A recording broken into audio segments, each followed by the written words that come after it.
Welcome to Hello Newman Sports Podcast, episode 11. Last week we did the NFL draft preview, me and Jordan here. This week we're going to the draft's in the books. We're going to talk about where guys wound up, what we thought of the picks, the bad ones, the good ones, the steals, the reaches, and the whole nine. We're not going to give team grades.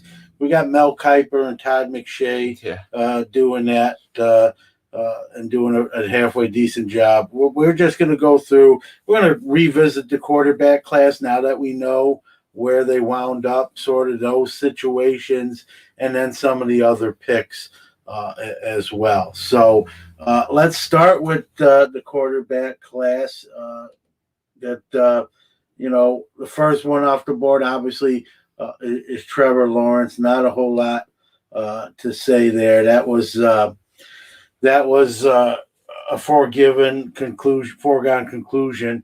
They added Travis Etienne to the arsenal with their other late first round pick, and then everyone knew Zach Wilson was going to New York, and I want to be honest with you. For me, Jordan, the draft night was the first time I really got to hear him sort of speak. I've seen some game film of him, but that was the first. And I got to be honest with you. It's not that he's not articulate. He is, but it seems like New York's going to be very daunting for him. Let me put it that way, if you know what I mean. And I got a feeling Jets fans are not going to like what I'm about to say. I don't know how that's going to work out. I really have my doubts. I don't know if he's going to be better than Sam Darnold, who you kind of gave up on to put your eggs in that basket. Your thoughts on Zach Wilson? Yeah, I just think it's something really odd. It's like something's missing. He just doesn't seem to really have it's tough to say, sitting from my couch, but it's almost like he lacks that personality to really be that kind of leader. To me, it seems like there's something really lacking and there's no real charisma with him. I think, like you said, I do kind of like Darnold and Darnold's potential a little bit more still. I think we'll see Wilson probably do a little bit better just because I think the coaching and they're putting a little bit better stuff around him than what Darnold was given.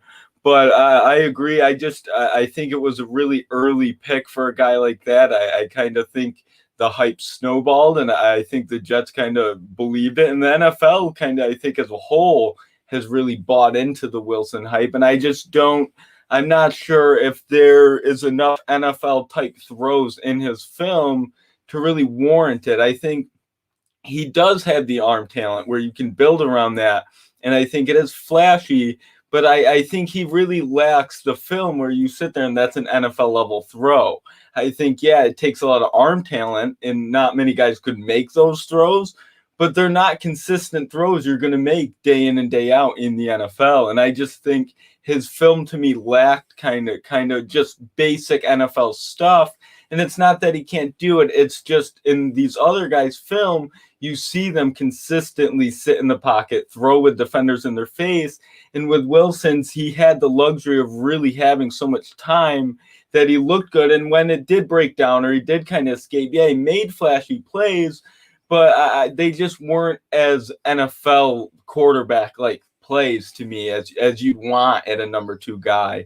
And it's just, I don't want to say he seems complacent, but he seems very like he's just happy to be there. And I know that's not what he says, and he does say the right things. It's just he seems almost aloof and just very like there's something not there that you'd want out of a guy at 2. Yeah, I think, when you look at this, I want to talk about the rest of the quarterback class here, starting off the show. When you look at this quarterback class, to me, and it's early to tell. It's all speculation. It's just opinion at this point till they put the pads on and play. Many of them, let's be honest, aren't even going to play much their first year where they went.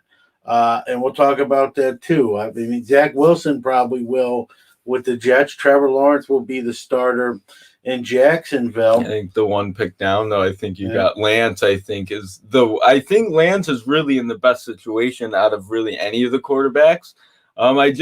Jimmy Garoppolo's not a bad quarterback at all. I think he's kind of been getting dinged up and knocked a little bit now just because of the quarterback hype coming in. So of course, pretty much anyone in the league that's a quarterback kind of wilters a little bit around that time because there's so much excitement about the new guys. But I still think there's a lot that Jimmy Garoppolo can bring. So having a guy in Lance who's not necessarily a similar quarterback, but being able to sit, especially with Shanahan, and really grasp kind of the concepts will put him in a great position. And he's a guy that kind of needs that year, having sat out that year and really only having that one really big year of production. Yeah, and kudos to the Shanahan and Lynch group for really throwing everyone off with the whole Mac Jones deal. And I've said before, I said if they select Mac Jones at 3, I think that's crazy because I think we saw where he wound up when he wasn't taken at slot 3. And so I think they made the right choice in Lance. I know you sort of wanted them to take Fields. There's some medical stuff with Fields and some of the seizure stuff. I don't think it's a big deal, but I think it's probably enough to make certain people nervous. Shanahan after the draft said it was Lance really all along, and they didn't want to show their hand. I also like what he said a few days after the draft. He said it's Jimmy G's the quarterback, but there is a competition. Jimmy G's the starter, but he can be beat out. And I think that's the way it should be. You're not just you're giving the job, but you're also saying if the door opens, the door opens. And I think Shanahan knows Jimmy G is probably good for an injury at some point. So he wants to exude some confidence in Trey Lance. I like him. I like the skill set he brings. I think not playing right away might be the best thing for him to learn. And, we'll see. Again, he might be the second best quarterback when we really look years down the line out of this draft. I mean, I think everyone's thinking, things can happen that Trevor Lawrence is going to be, a franchise quarterback in the league for a long time. We'll see. But at least I think he's got the right coaches. I think he's got some tools they're building there. And then, let's talk about some of the other. Before we go, I think on the Lance front, it'll be interesting on 3 aspects to see kind of how long Shanahan's leash is with Garoppolo. Is it going to be poor performance? Is there going to be that guy right behind him with Lance kind of ready to go in, or is it going to be he's kind of our guy going in? And it'll be interesting the other way with Jimmy Garoppolo is how much of this kind of, and it's not necessarily wishy-washy, but he knows that going in the future, he's not the guy there, really, regardless of what he does this year. So it'll be interesting to see how much of Garoppolo buys in, knowing he's really on a 1 year, a 1 year deal in a sense. And it'll be interesting with Lance just to see if he does come in for some limited time, do those exciting plays maybe change Shanahan's mind from going, with Garoppolo, the kind of the veteran guy, and instead kind of swapping out kind of the excitement and what you could really unleash with Lance. Well, how I think it's going to play out, I don't know when it's going to happen, but I think Jimmy G gets hurt. I think Lance comes in, he makes a couple plays, and they just say, you know what, we're gonna ride the hot hand. But I think that'll be the end of Jimmy. He's got a 2-year deal. I think they'll trade him, get a 5th, 6th round draft pick for him, give him a new start somewhere else, a team that still needs a quarterback. But that's where I think Jimmy, before even the season, he might start to kind of get a little bit voicier, just because does he want to go out and risk injury for a team that's and I'm sure the Niners aren't waiting for him to get hurt, but in a way are kind of waiting just for the opportunity to let the guy they have, ready to let him in. I think Garoppolo's going to look at his time now with the 49ers as basically the audition to the next job. I think he knows he's going to be the quarterback of another team. He's not an old guy. Like it's not like he's Joe Montana. That's what I'm saying is from his point of view is he could just kind of be like, listen, I know I'm not the guy here. Just let me get that start somewhere else. You know what I mean? Because this year is really, in a sense, for him kind of just jogging in place. He knows the future isn't really within his hands there, and the team's kind of is using him as a rental, and usually a guy like that isn't a kind of rental. So I think it'll just be interesting to see if we haven't really heard anything from Jimmy, and he's been pretty good about the whole situation. But we've seen a lot of other quarterbacks who have been quiet in the past kind of be voicier, more vocal this year. So it'll be interesting to see as closer to the season and that buzz kind of hypes up, is he still going to be fully on board as that kind of interim quarterback till the younger one's ready. Shout out to Cardboard Max, who says, hello, Newmans. We'll do shout outs here and there. I'll just close with this. I think Jimmy G's going to go in. He's a pretty even-keeled guy. He's been through this sort of before, playing second fiddle in New England. Maybe that's where he actually winds up going back to. I think he's not with Chip Mack. Yeah. Well, who knows, right? I'll say this, probably not, but I think he's going into this 49ers gig knowing this is really just a performance to land his next job. And I think that'll push him to perform well for two reasons. He wants to hold off Trey Lance as long as he can and prove he's got stuff left in the tank for that team and whoever he knows he's going to have to play for next. So enough with Jimmy G. Let's go to the next guy.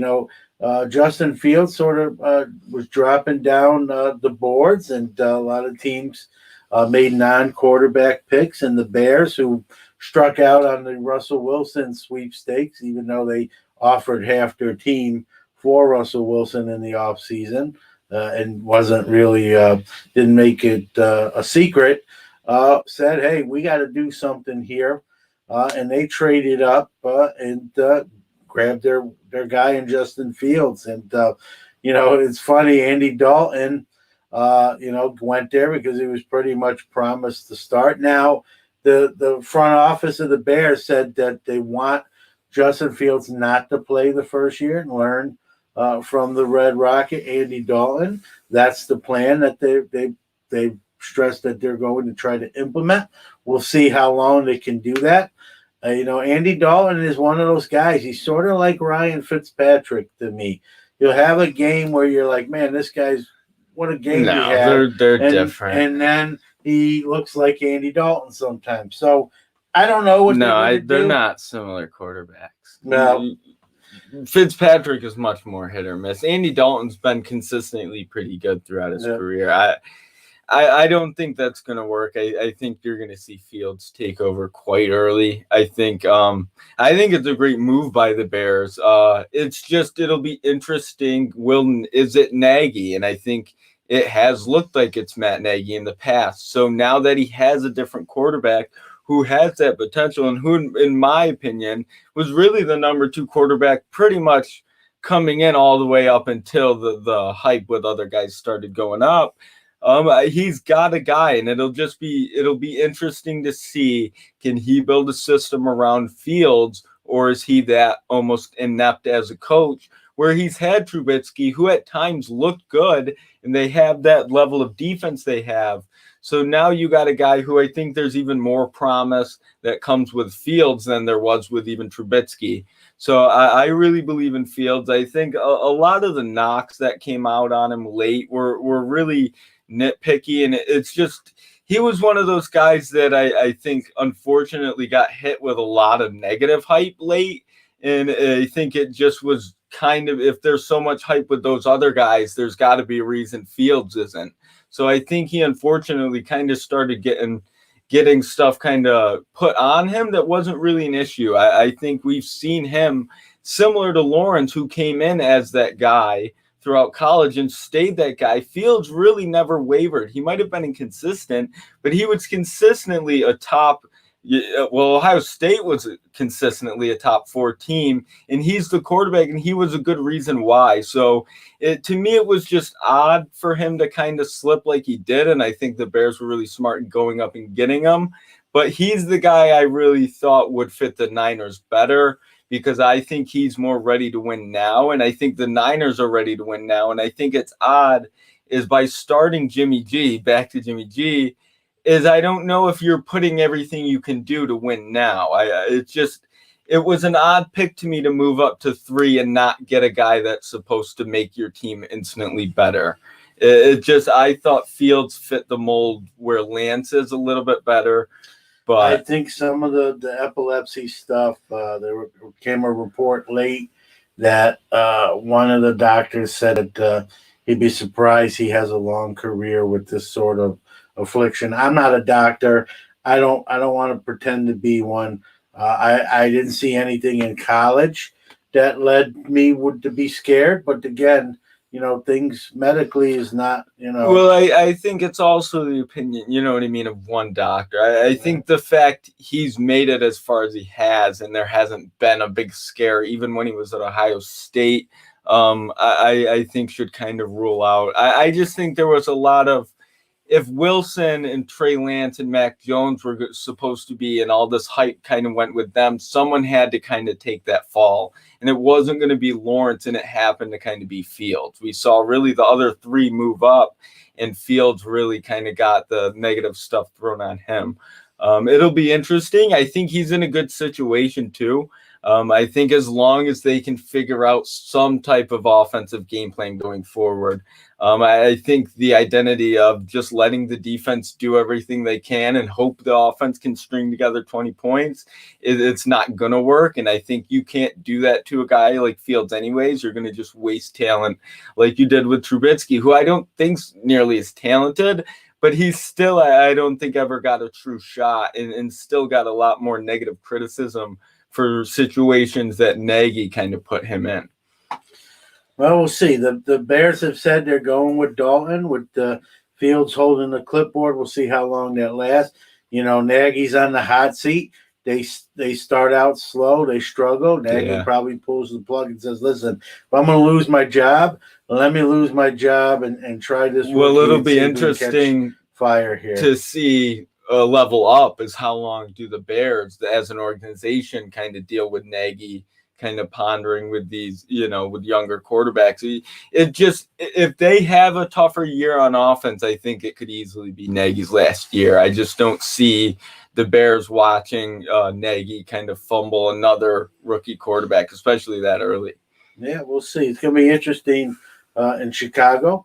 The Patriots got what some people are suggesting is Tom Brady 2.0, with Mac Jones falling to them at 15. They didn't have to move up like a lot of people thought they were going to, and they got a guy they covered. Nick Saban, Bill Belichick are very, very good friends. I'm sure he got quite the scouting report from Nick Saban, who was his coach. I'm not as high on Mac Jones as many other pundits are. They've even gone as far as to publish pictures of Mac shirtless and a little pudgy, and then they put it up next to the old Tom Brady combine photos where he looks like Jim Carrey trying to play football. And I think they're really reaching here to kind of compare these two guys. One guy's got a bunch of Super Bowl rings, and the other guy won a national championship in college. I think that's, I think the comparison's probably just because they're not both system guys, but they both did well with with around him, and we're kind of guided well with coaching was around him. But like you said, I think there's no, even coming in, Brady wasn't nearly as highly Brady was touted a guy. 6th-round pick. I mean, Mac Jones still was drafted 15th. I think people just, anytime you can put Brady into a story, they're going to put Brady into a story, and so I think that's what it is. He had loads of talent. He might have had more talent in Alabama than he does in New England, although they did sign a bunch of guys and on the offensive side, and Geno Smith and Hunter Henry. So they've got some more weapons than they did last year. But he came from a talented college offense in Alabama. I think he got a lot of his accolades from that sort of lineup. It'll be interesting to see what he does in New England. And again, he probably doesn't at least start the season as the starter. I think Cam Newton's the incumbent, although he had a terrible year. I think he still probably go one more shot. And as soon as he falters, in comes Mac Jones. The odd man out here is Jared Stidham. If you're another team and you think Jared Stidham is actually a halfway decent quarterback, it might be wise to call up the Patriots. You're probably the third person in the world that does, outside of his mother and his father. Yeah. I'm not even saying I do. I'm just saying if you're a team, if you're a team and you like him, I'd probably go and make a phone call and probably get him on the cheap at this point. And so and again, another quarterback not slated to start, but we'll see how long. That'll be interesting, because I think they do go into the year with Cam, but there are going to be much different systems between what you have with Mac Jones and what you have with Cam Newton. With what you saw last year with Newton, it was really a quarterback run heavy system. And with Jones, he really is, his big knock is mobility.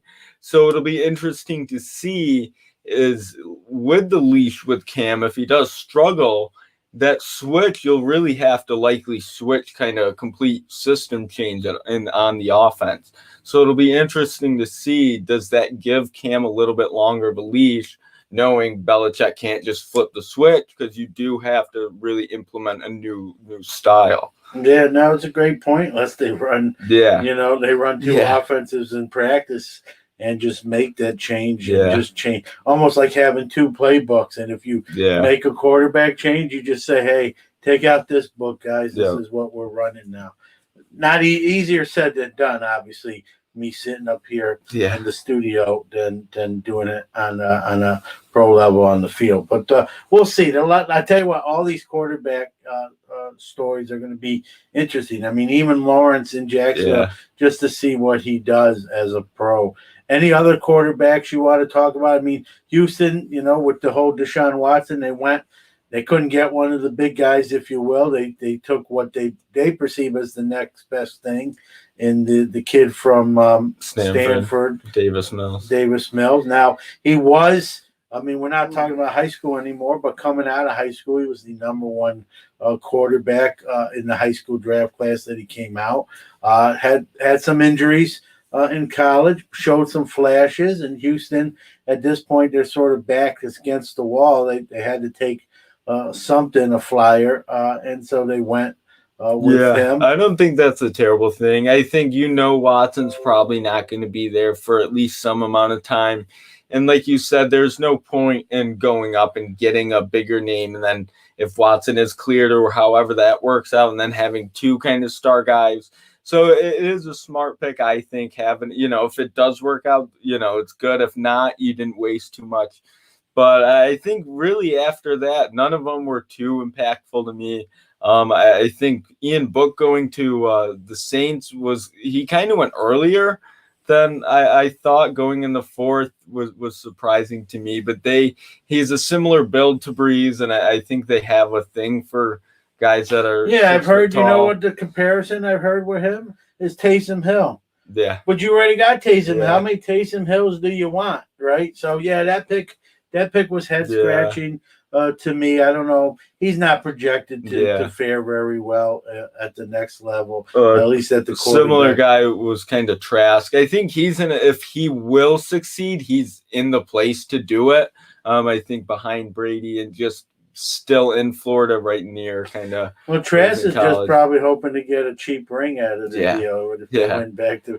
He's like, hey, I don't need to play. I'll watch the Yeah. Super Bowl and get a ring. Thanks, Tom. I don't think much will come of it, but I think he's in a good. If it were, that's where it would be. I think it's interesting with him and Mac Jones were really tight coming in, and there was really that big separation where Mac kind of was shown to be up there, and really all the love for Trask. One thing I chuckled when I saw when Mac Jones got selected to walk on stage. It was like sort of WWE-ish. I don't know if he thought that out. I don't know if that was like, I'm peeved I waited this long. I don't know.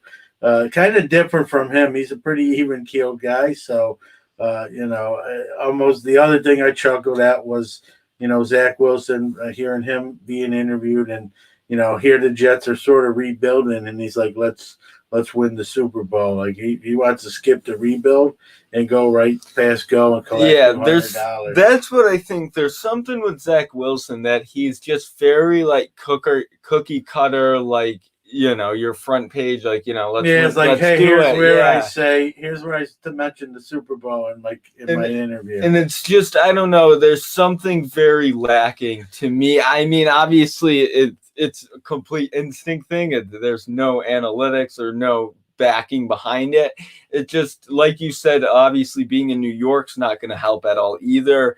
It's just he seems very, like, not an act, but it just seems almost too pretty and too nice for what's really kind of going to happen. Yeah, I'm not a Jets fan, and if I was, I'd be a little nervous right now with when you missed out on the Lawrence deal, and that's kind of the consolation prize. I don't know. I might have even, we talk about Justin Fields. That might have been a safer choice. They fell in love, but they fell in love with Zach Wilson, and they're taking Zach to the prom, and it might be a bad night. That's just what is kind of mind-boggling to me is when the Jets won that game to take them out of that first pick. It was pretty much slated like they get Fields. That's not a bad second from Lawrence. And it was really like that almost all the way up until the end of the season.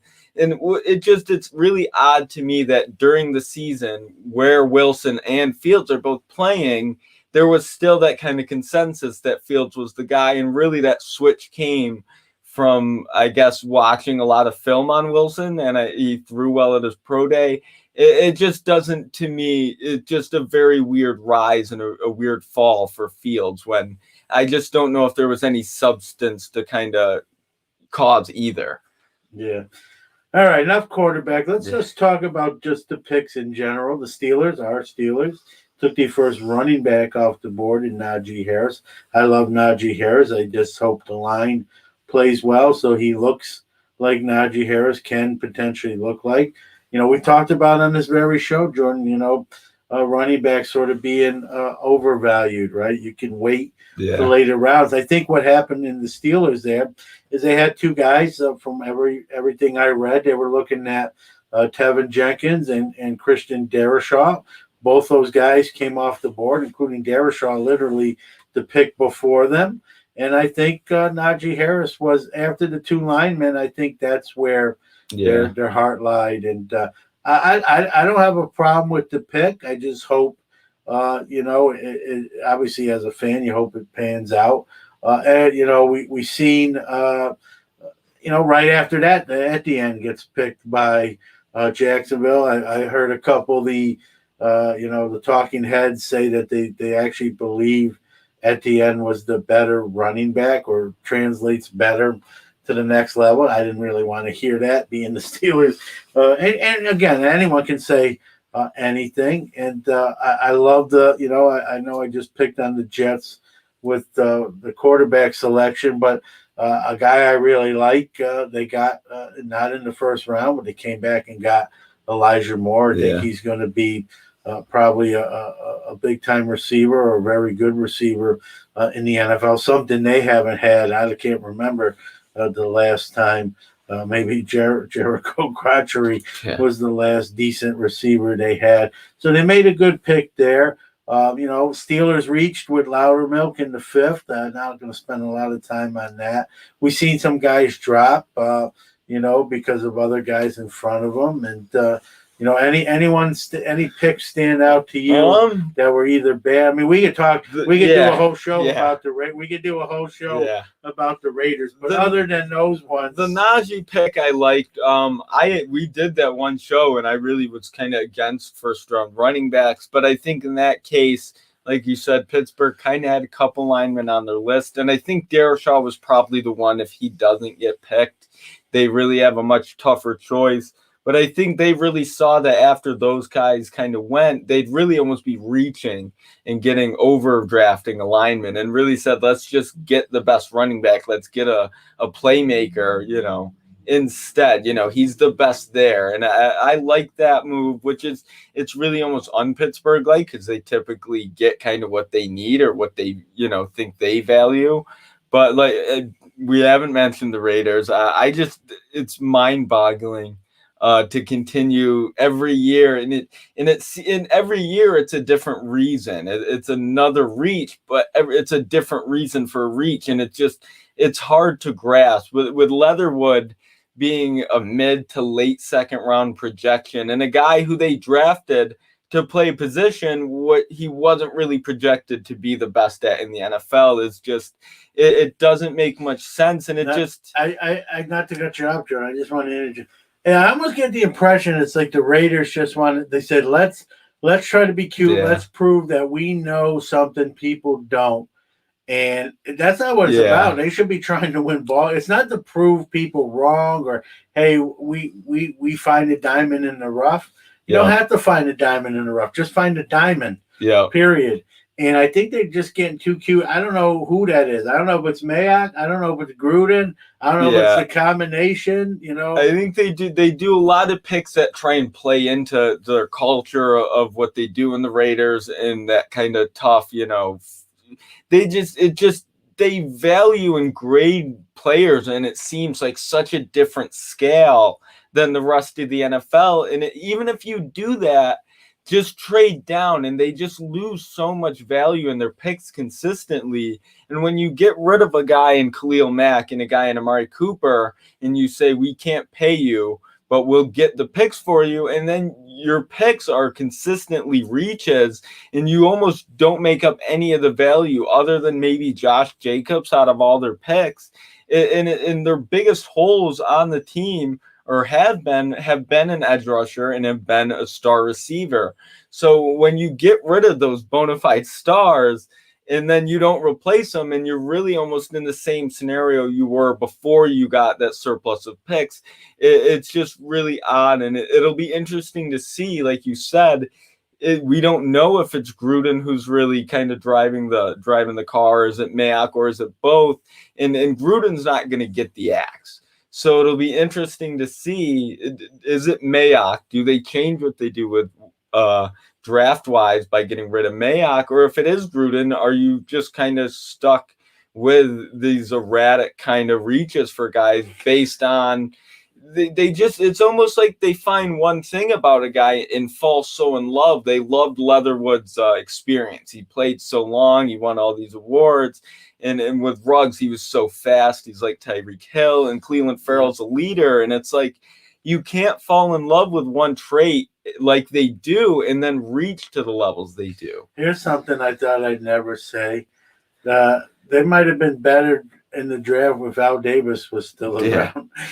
Drafting punters and field goal kickers early. I don't get it. I think Gruden is sort of maybe believing his own press clippings. Watch what I can do. I'll take a guy that's projected in the second, take him in the first, and prove you wrong. And I have an eye for something you don't. I don't know if that's what it is. It just seems like that's what it is. There's got to be something, just because it's not even like they're drafting guys that other people are watching. they're looking almost like at a completely different draft board for teams with similar needs, and it's just very odd to see a team reach for, and they're not close reaches. They could easily get third or fourth round picks just to move back to draft the same player. And it's just really odd to see whether they're not trying to trade down or whatever's going on. Yeah, maybe Gruden wants another job. He's trying to get fired, and they just won't pull the trigger. I don't know. It's odd. It's odd to say the least. Anything else stand out from the 3 days? I think it was interesting seeing last year being a really defensive heavy draft, seeing the flip this year, seeing a lot more offensive guys, and there was a lot more proven offensive players going early where you felt like they might make an impact early. And I feel like on the defensive end, a lot of the guys that were picked, there's a lot of question marks or just uncertainty around. And even Parsons, who's kind of generally the best defensive player in the draft, has had his share of kind of off the field issues. And it's just, even he kind of fell a little bit, and I will give kudos to Dallas, though. Dallas not traditionally known as great draft strategists. I thought they did well there.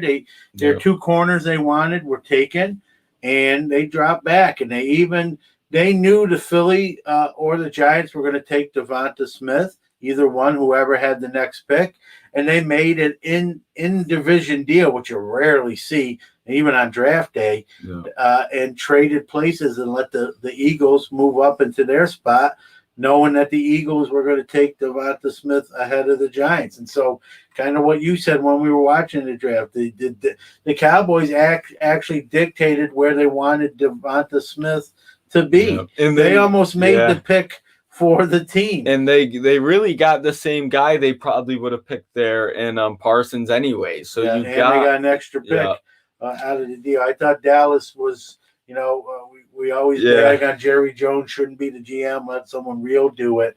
If that was his decision, kudos to him for getting that done. That was a pretty good maneuver. That's an interesting situation too, because if you're Philly, you're excited to get that pick, but it's got to make you feel a certain way knowing the Cowboys rather you get that receiver than the Giants, just because they clearly don't see you as big of a threat as the Giants. I'm not sure they're even thinking like that. I always look at Philly and the Jets like this are 2 teams that haven't had a prime wide receiver in many years now. Yeah. And now I believe Philly believes they have it in Devonta Smith. Now there's pundits that believe he's undersized. He's going to struggle.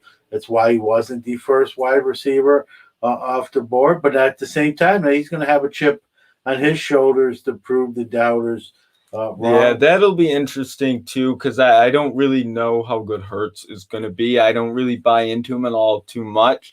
But I think one of the things is his size is difficult to kind of play with. Being 6 foot, 160, 170 pounds isn't the easiest to play at with guys being so much bigger. The other thing that I think makes it tough is if he is the one, you really don't have as physical a receiver on the other side to take, I think, that heat away.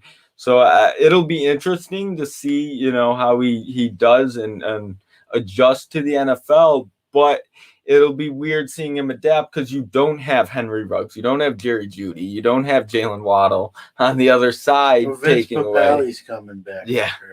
I don't know. It'll be interesting that whole division. Every year anyone can win it. I guess that makes it fun too. Even the Giants. They made a late run last year under Joe Judge. I think it's going to be Cowboys Giants this year. I just think it'll really depend on, is Daniel Jones anything more than an average game manager? And I don't know if he is, but I think if he can kind of excel a little bit more than that, then they'll be able to really push the Cowboys. I don't see the Eagles really. They just can't seem to get out of their own way. And the Redskins, they don't know what they're doing at quarterback. And I like Fitzpatrick, but I don't know if he has enough to really do it there. I see a little Daniel Jones and Mac Jones. Something about the Jones quarterback. So. Even Mac Jones, I like a little more just because at least there was some substance to the hype. But Daniel Jones, it was very just he has good mechanics, and David Cutcliffe likes him. Yeah, I think it's another case when the team falls in love with a guy.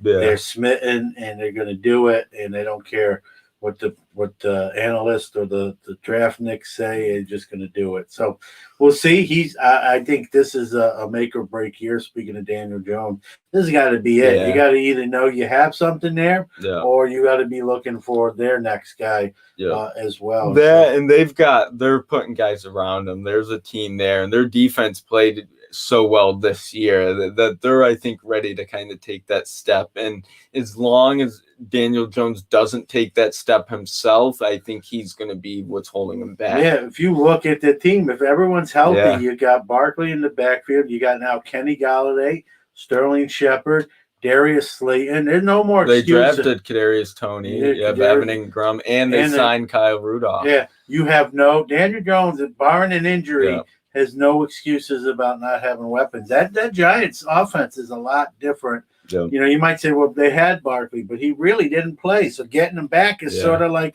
a draft pick. I know they had him the year before, but he's been hurt more than once too. So if he can put a full season together, I believe he's one of the best running backs in the game. If he plays all year with the additions and now Galladay, they can make some noise. But again, they're only going to go as far as Daniel Jones probably takes them. And I got to think if the Giants brass are probably saying this is the year we either going to know what we got with Jones or know what we don't got with Jones. It's interesting with Gettleman is when they made that pick, so many people, even I was super critical of Gettleman. Like, he should probably be out. They need a new direction.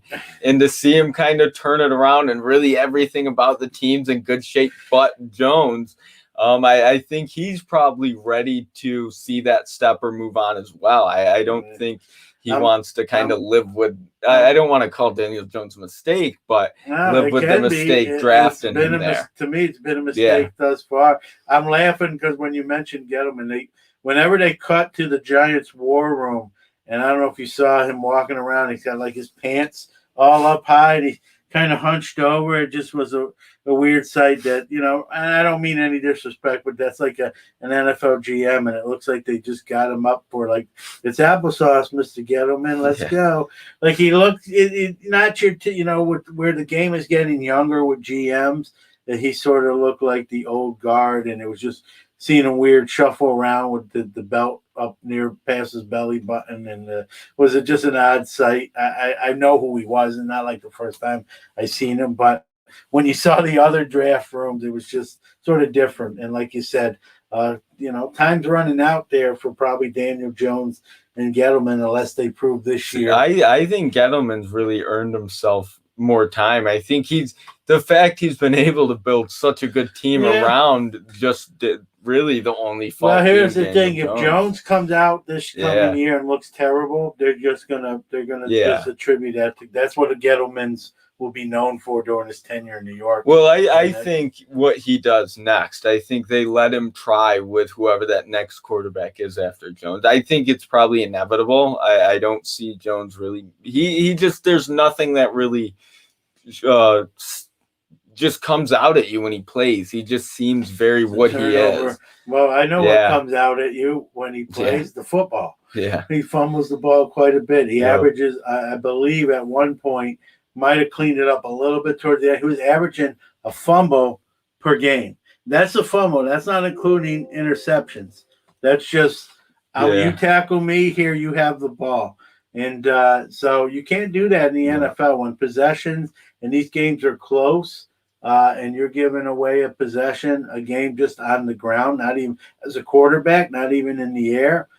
Doesn't bode well. I didn't know much of Joe Judge. I got to be honest with you. I didn't think he was going to be much of a coach, but he proved me wrong. That second half of the year, he really got those guys playing well. That defense went from one of the last teams in the league to 12th or 13th and trending up. So I'm not saying Joe Judge is going to win the Super Bowl this year, but I believe in him a little more than I did last year. And again, keep in mind, I want to sound like an apologist for him, But look at all the injuries they had, and they don't have the roster they do this year. And so if he's half the coach, I think he is with that roster.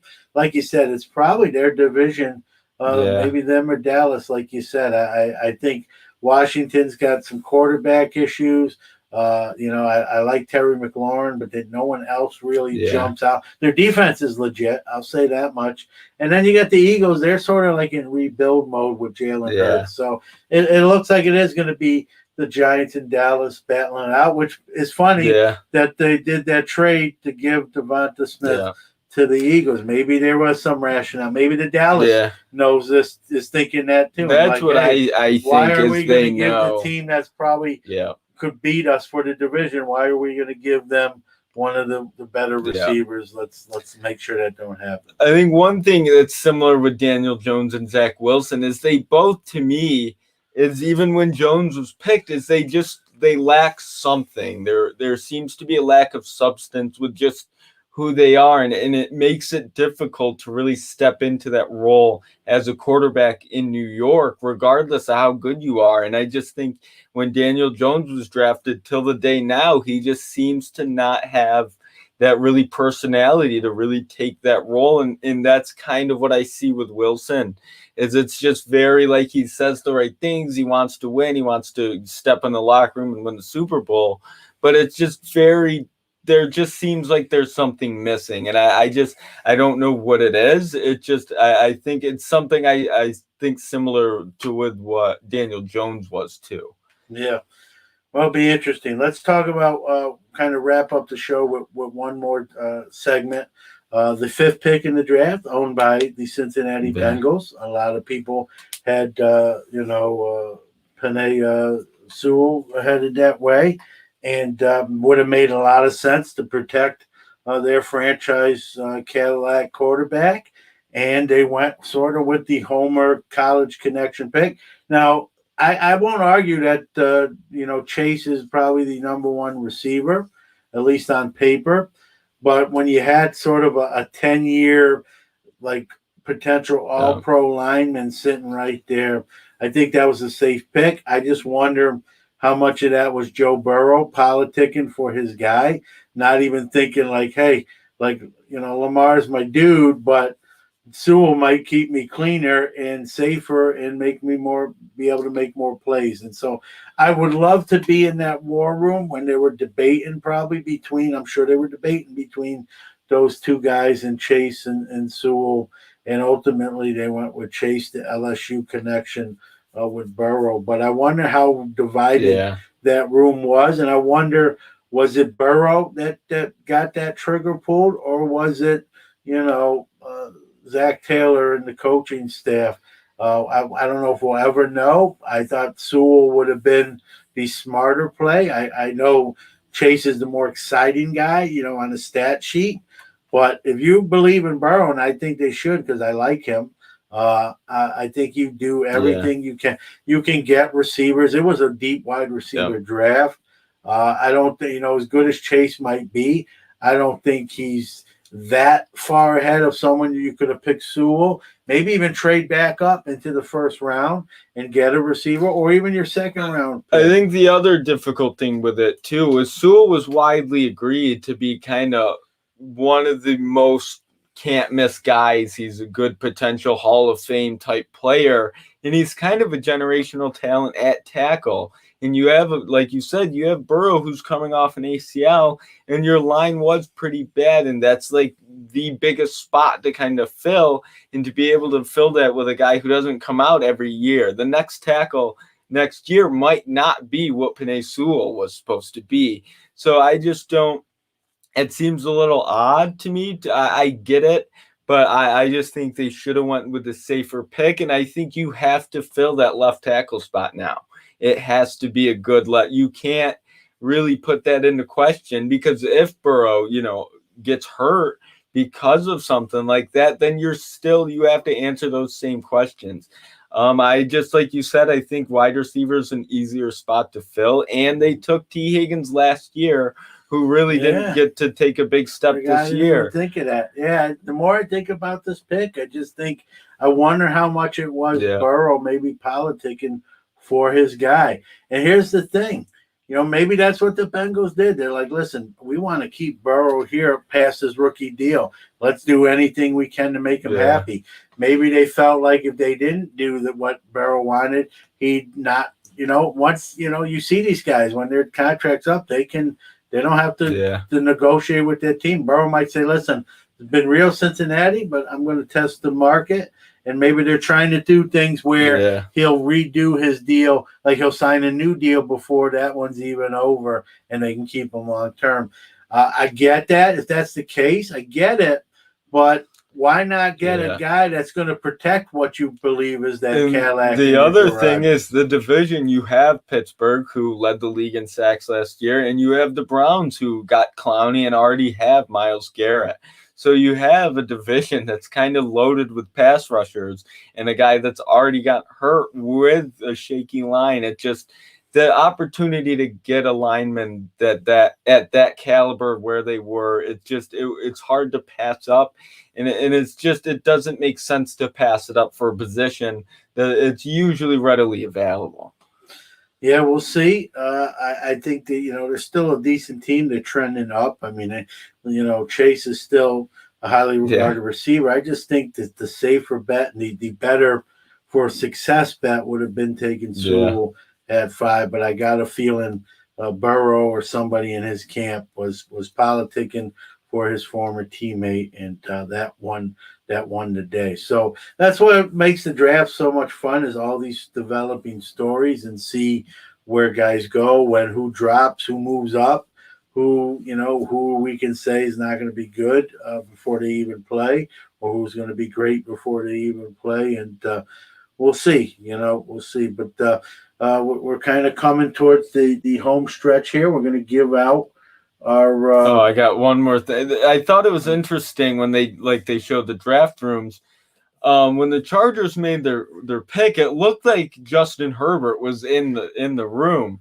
Yeah, I saw that. Either it was Justin Herbert or it was a guy that looked just like him. And if it is, it's just comical to see. I'm not even against it, but it's funny to see if that's what happened. Justin Herbert, a second-year guy, and you have Aaron Rodgers, who's arguably the best quarterback since he's been in the league. Imagine you're Aaron Rodgers, you're watching the draft in your living room, and you see Justin Herbert in the Chargers war room, and what that whole, we didn't even touch on the Rodgers deal. Yeah. We could do a whole show. Maybe we'll save that a little bit for next week, and we'll see what comes up. The last thing I heard was he won't report if the GM's still the GM. Yeah, he wants what's his name? Goodison or something. So as the Packers' turn is the new soap opera, the NFL. It was Russell Wilson was the soap opera. That show got canceled. Apparently, Russell Wilson's happy now with some of their draft choices, and so now Aaron Rodgers is the unhappy quarterback that wants out. I wonder if it's the quarterbacks that's the problem, or if it's the Packers. We saw Favre and we kind of blamed Favre, and now we see Rodgers. Maybe it's the Packers. Well, he got booed at the Kentucky Derby. I don't know if you heard that. Rodgers was there, and he did get booed. I hear people, saying that the one problem they have with Aaron Rodgers is not so much that he might not have a point, but he doesn't really say anything. Like, his agent does a lot of like the talking, and they're like, a lot of people are criticizing, like, if you feel this way, say something. Don't let your agent talk. Don't say nothing or act like nothing's wrong. And so, it's funny because he was on pace to be one of the greatest all-time Packer quarterback. I mean, he still will be, but I think, it's funny when Favre left and that ended sort of badly. A lot of people disliked Favre, and now they kind of forgave him. They had a night to honor him. We'll see how this Rodgers thing winds up, but I don't think I think it's pretty apparent. I'd be shocked that he ends his career there. Although now I read too recently, he'd consider retirement rather than play under the current regime. So I don't know what's going on. What do the Packers do? Right? He's saying, I'm not going to play for you no more. Do you trade him? You're not going to get probably what you should. You're really in a tough spot. They the spot they're in, Jordan Love is what makes it tough because you still have him, so you can trade Rodgers. It's just as long as Jordan Love is there, there's always going to be that weird push on Rodgers. Where similar, not as much like Brady, because I think Rodgers is younger and has more than Brady did when he was in New England. But with Brady and Garoppolo, and he kind of had Garoppolo shipped off just because he didn't like having those footsteps, whether how close they were or not behind him, just that presence, he didn't want it. And I think that's kind of where Rodgers is. And the difference I think here is Rodgers doesn't have that relationship with the Packers owner like Brady did with Kraft, where Brady could kind of go to Kraft like, hey, I know you're looking towards the future, but I got a few left in me. Rodgers, like you said, there's that weird communication where I think their lack of kind of asking for his input and just not drafting a need at receiver and blatantly trading up for a quarterback. It's just it's almost like, what did you expect if you're the Packers when you it's almost like they were pushing buttons. Yeah. They wanted to see what he would really kind of do, and now that he's doing it, they're a little bit surprised by it. Don't cry for Aaron Rodgers. If his football career don't work out, he can do the State Farm commercials and he can do Jeopardy. So he's not going to be unemployed. It'll be interesting too if they go the route of getting rid of their GM. How does that kind of shake down through the players? I'm sure have a relationship with them. Yeah, I don't know. I don't know how you fire the GM.